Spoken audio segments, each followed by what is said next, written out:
Welcome my YouTube channel.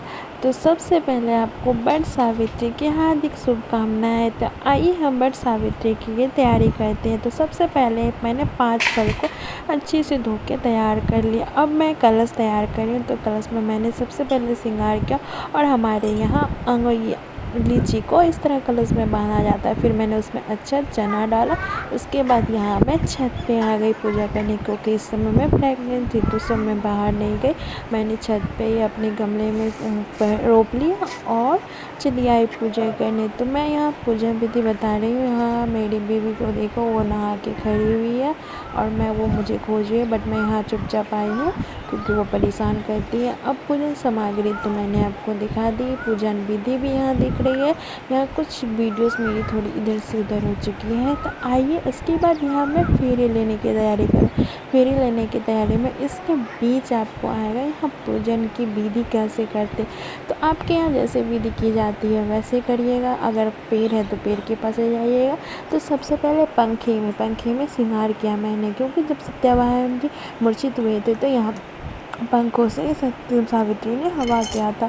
तो तो यहाँ मैंने पंखों को श्रृंगार किया, उसमें अक्षत लगाए, वह हम पिठार बोलते, पिठार फिर सिंदूर। इसके बाद मैंने 5 फल पंख। यहाँ हमारा कलश तैयार है देखिए। उसके बाद पूजन सामग्री। और मैंने यहाँ एक गलती की, मुझे नहीं पता था, मैंने खर्चा लिया। और यहाँ सरसों के तेल के दीपक नहीं जलाए जाते, तिल के तेल के दीपक, जो मैं पहले पता नहीं था, तो मैं इस बार से वही तैयार करूँ। उसके बाद मैंने सारी पूजे दीपक को जलाने के बाद मैं यहाँ 7 फेरे लगाने लगी। और 7 फेरों के समय हमेशा जस के जड़ में 7 चने इकट्ठे का 7 लगाओ, 12 लगाओ, जो भी आपको लगाना है इसी तरह का लगाया जाता है। तो आप मेरे चैनल पर नए आए हो तो प्लीज़ लाइक सब्सक्राइब कीजिए और ढेर सारी शुभकामनाएं, ढेर सारी प्यार।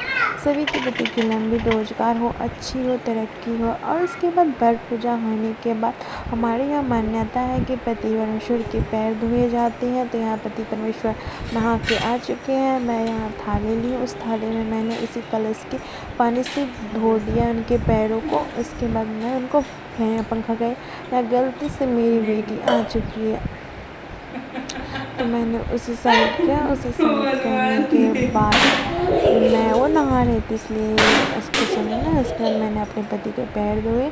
फिर मैंने उसकी आरती उतारी, तिलक किया। उसके बाद उसे कुछ खिलाया और पंखा डुलाया, क्योंकि पंखा डुलाने के बाद पति परमेश्वर हमेशा यहाँ शांत रहते हैं और अच्छे रहते हैं, मतलब दिमाग शांत रहता है उनका, इसलिए पंखा डुलाया जाता है। उसके बाद मैंने उनके चरण छू के आशीर्वाद लगे। तो आपको मेरा वीडियो कैसे लगे, मेरी पूजन विधि कैसे लगे, ये सब मैं आपको यहाँ बताए रही हूँ। तो आप प्लीज़ मेरे चैनल पर आए हो तो लाइक सब्सक्राइब जरूर करिए। थैंक यू, लव यू और वेलकम, बाय बाय।